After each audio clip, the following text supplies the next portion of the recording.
This is the Executive Mentor Series presented by Washington DECA.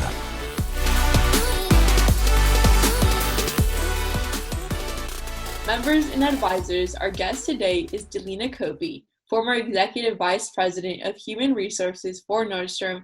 Ms. Coby, we're glad to be able to spend this time with you. Thank you. It's nice to be here.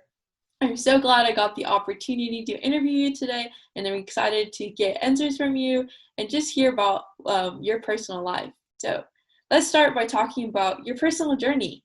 Where did you grow up? What school did you go to? And back then, did you think you'd go on to become a Fortune 200 executive? Oh, okay. I grew up in a few places because my dad was in the Navy for 20 years. I was born in Alaska, lived in Guam for a few years, and then California, and then moved to the Seattle area and have been here since 1970.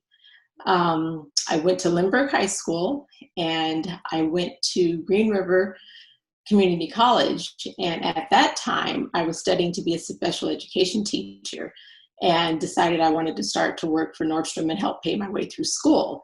And so I was doing that, and then I don't know, I think I was in my second year in school, and the next thing I knew I was tapped on the shoulder to get into management. And so I didn't finish school, and so part of that is I think everything happens for a reason. And so I had a great career with Nordstrom.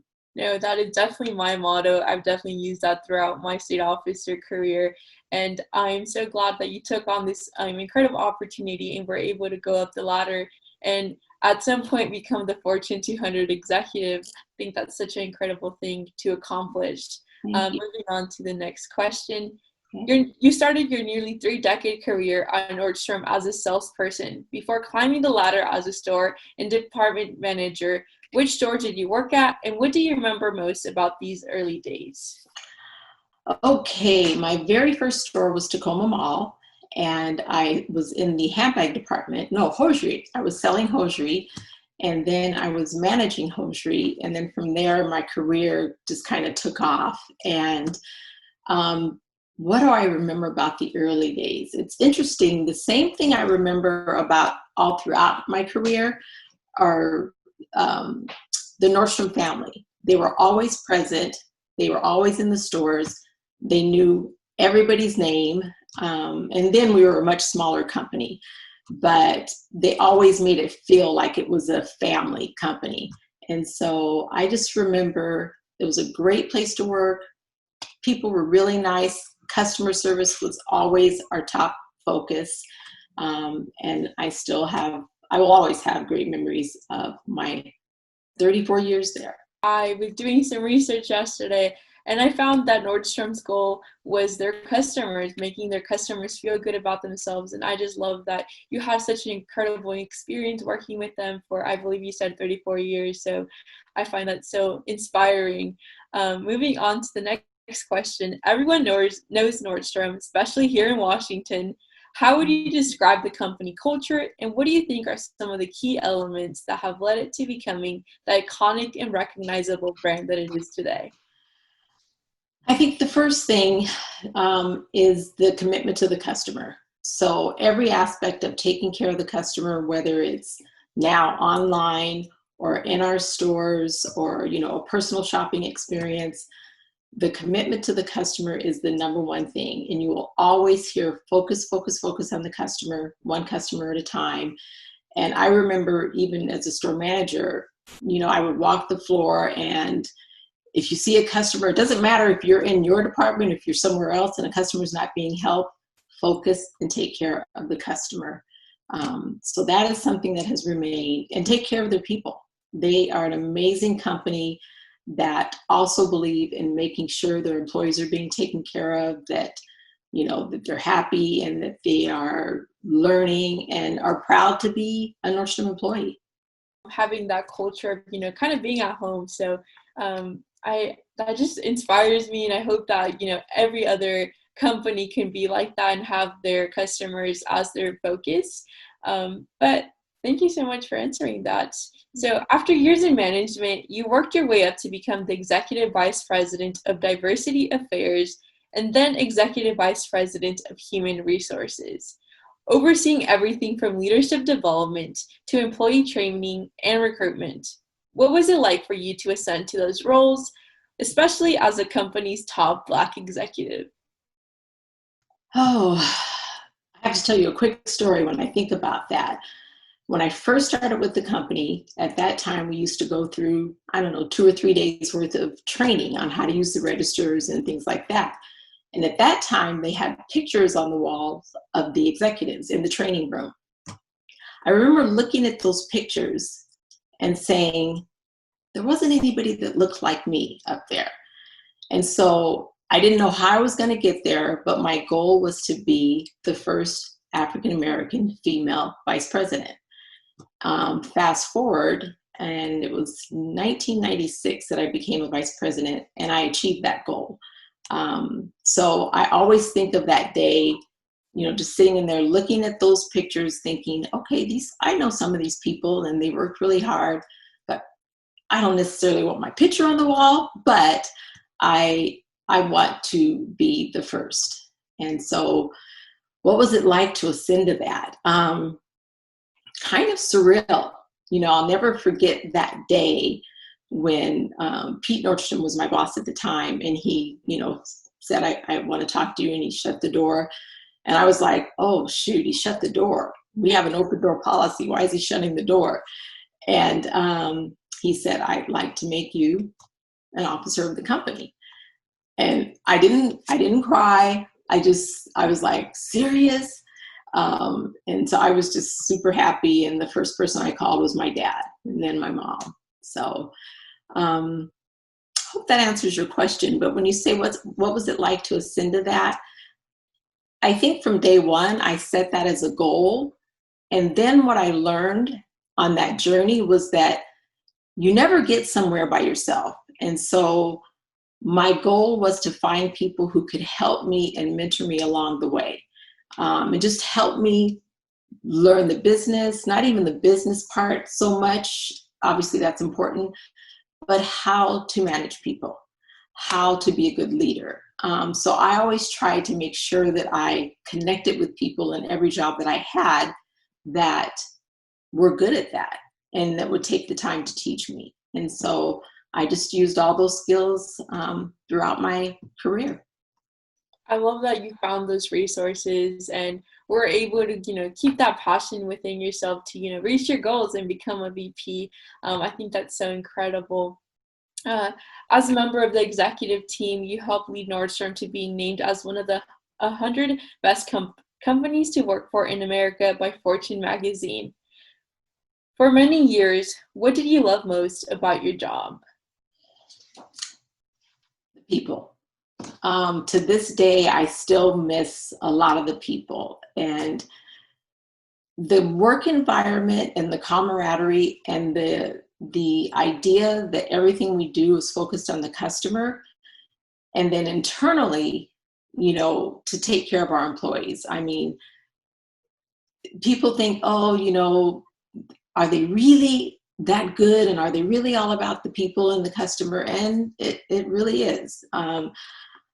I'll go into a store that I've worked at, throughout the years, and I'll see somebody that I haven't seen in a gazillion years, and their name will pop in my head, and it'll just be like being back at home.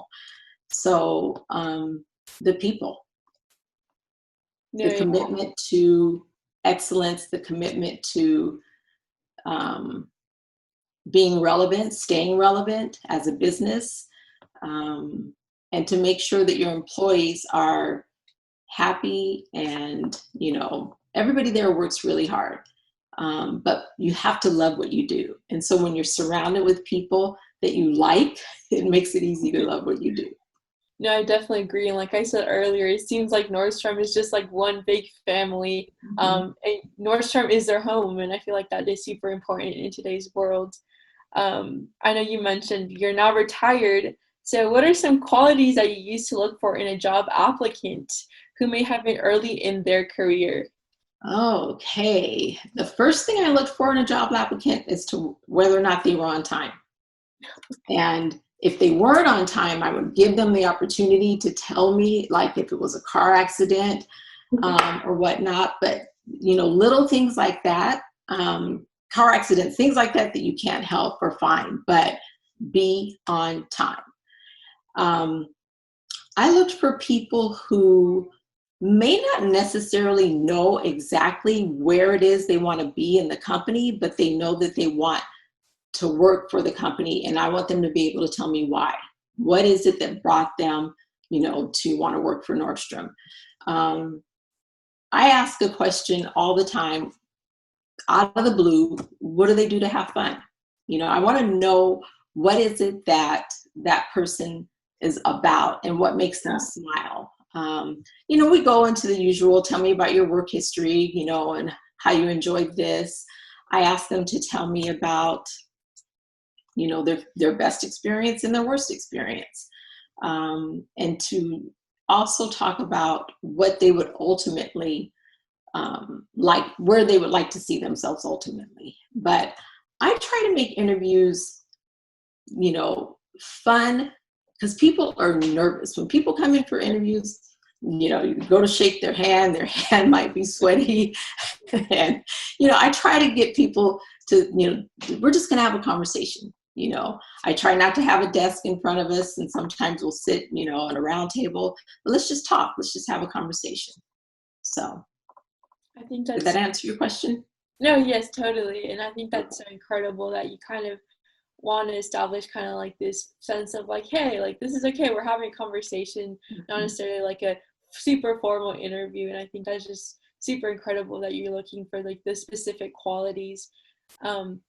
As we move on to the next question, right now, many DECA members would typically be looking for their first jobs, but as you know, COVID-19 is impacting everyone, especially those who work in retail.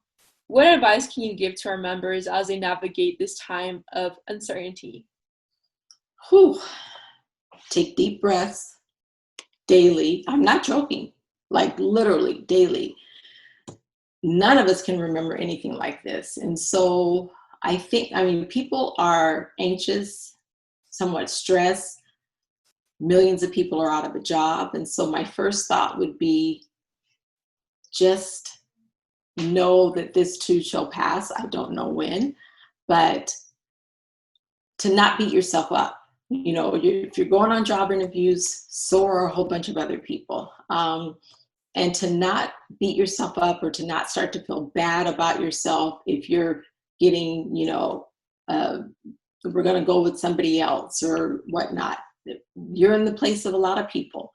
And just keep your chin up. Keep trying. Don't lose faith.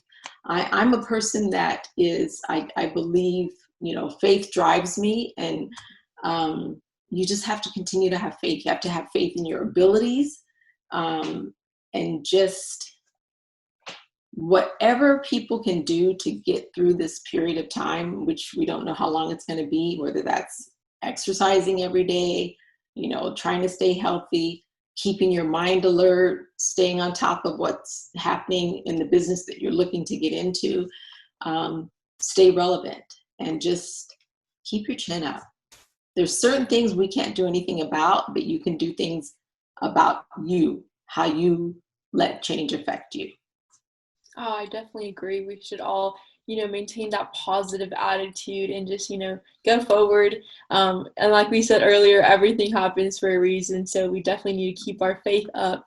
Our next question is, what should businesses or professionals pay attention to as they try to weather the COVID-19 storm? The number one thing I think businesses should pay attention to, besides their business and how to do business differently in this time, from a customer standpoint and make things easier for a customer, but is their people. I think sometimes we forget to say, how are you doing? How are you handling all this? How's your family?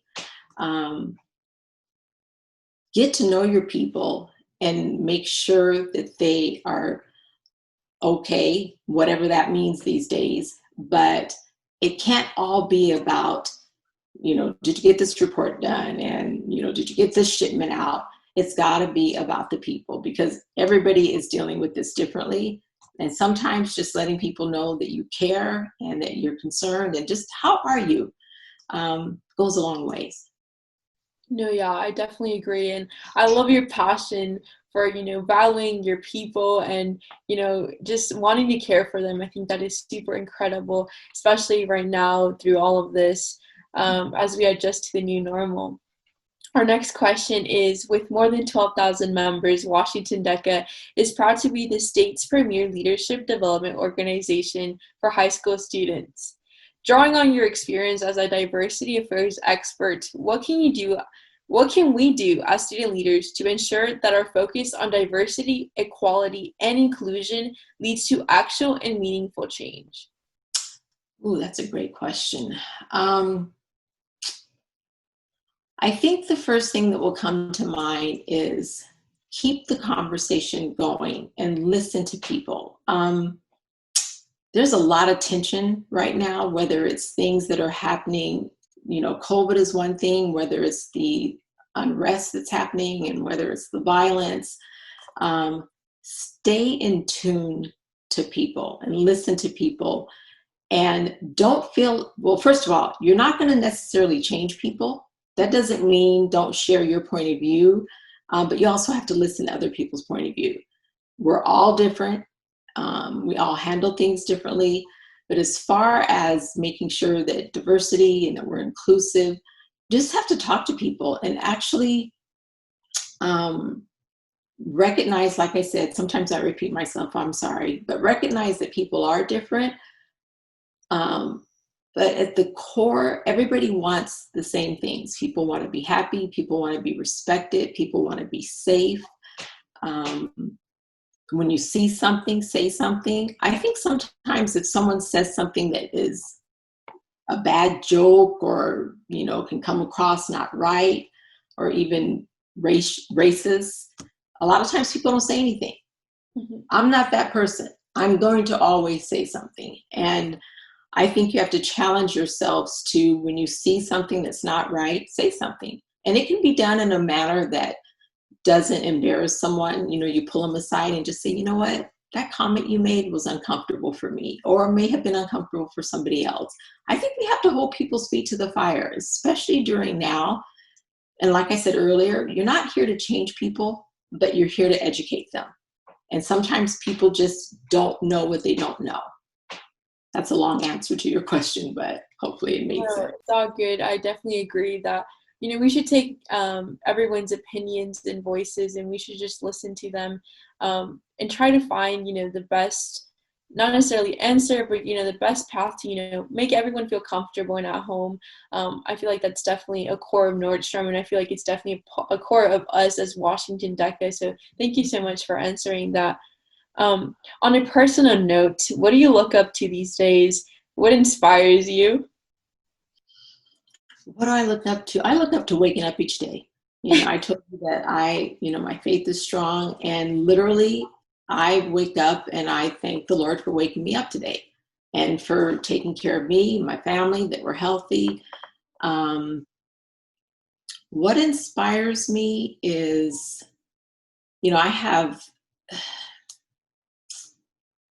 what inspires me literally is kind of conversations like this, having the opportunity to speak to young people, who are starting off in their careers, and it's daunting. It can be scary, especially now. But like I said, you've got to believe in something. And so I like to be inspired. I listen to probably too much news, but I have a couple of folks who are my favorite. I listen to Rachel Maddow. I just think she's super smart on MSNBC. And every now and then I'll listen to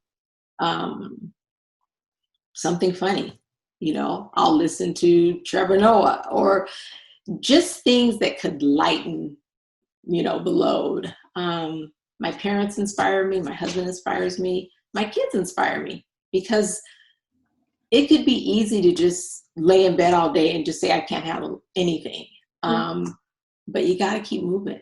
You got to keep yourself physically healthy, emotionally healthy. And at some point we'll come out of this. So when we come out of this, are you going to be ready to take on the challenges that you dreamed for yourself? No, yeah, I definitely agree that we just gotta keep moving, gotta overcome the obstacles. Um, so as we move on to the second question, that is, if you could go back in time and tell your 17-year-old self a piece of advice, what would it be? Oh gosh, that's a long way back. That it's okay to fail, that you will fail at certain things. Sometimes I think we set the bar too high, and I don't want to contradict myself. It's okay to set a high bar, but you also have to be realistic. And so we're going to make mistakes. We're going to fail. We're going to get in a job that might be over our head, that we have to step back and say, you know what, maybe I needed to slow down a little bit. We're going to have things that happen in our personal lives that, whether that's the loss of a family member, that you just have to, keep going. But I also think that you have to, when you say what I would tell my younger self, when things happen that set you back, you have to take a moment to allow whatever you're feeling to happen. Can't hold things in, whether it's talking to somebody. And I've always been the type who was like, got to be the tough one. And no, you don't always have to be the tough one. What else would I tell my younger self? You got to work for everything, and no one's going to hand you anything. Be optimistic, have fun. I used to always say when I was, talking to folks when I traveled throughout the company, are you having any fun? If you're not having fun with what you're doing, then you need to change course and do something else. I'm not saying that every day's fun, but in total, do you love what you do? I think that sums it up, is when I look back at what would I tell my 17-year-old self? Find something you love, do it with passion, and have fun, and this is really, really important. Don't ever sacrifice your morals and who you are for anything. Stay true to who you are. Know who you are, and then stay true to who you are. I think those are incredible things, and values that you wish you would have held yourself accountable for. And I definitely agree that we have to fail in order to learn. And those are just super incredible things that you just mentioned there. And I definitely am taking some of those for myself, and thinking through college applications and kind of like, oh, what major I want to go into. And I'm sure many of the members are also going through that right now. So I think those are definitely incredible things that they have to look into and think about for their future. Mm-hmm. So as we wrap things up, do you have any parting words for our members? Oh, let's see. You're going to be your own worst critic. And I've said some of this, I don't want to be repetitive, but you have to keep your chin up and find something within you that, makes you want to just wake up each day and it's like, okay, I'm going to do this. Whether it's, if we're still stuck at home, whether it's, I'm going to do 10 push-ups today instead of 8. I'm going to eat healthy today. I'm going to pick up a book about something I never read about. Just use your mind. Find a way to stay positive. Find a way to still connect with people. I think that's one of the things that people are having a hard time with. You can connect with people through technology. So it doesn't necessarily have to be in the same room or whatnot, but you have to stay connected. And just keep your chin up, and we will get through this, each of us individually and together. Ms. Coby, I really enjoyed our conversation. Thank you so much for being here. I hope you have an incredible rest of your day. I can't wait for this interview to be out to the members. Thank you so much. Thank you. Nice to meet you, Liz. Thank you. Washington DECA, we hope you enjoyed the inaugural episode of our Executive Mentor Series. We look forward to interviewing more business executives and DECA alumni throughout the year and sharing these conversations directly with you. For the newest content, please follow us on social media and be sure to visit wadeca.org. We'll see you soon.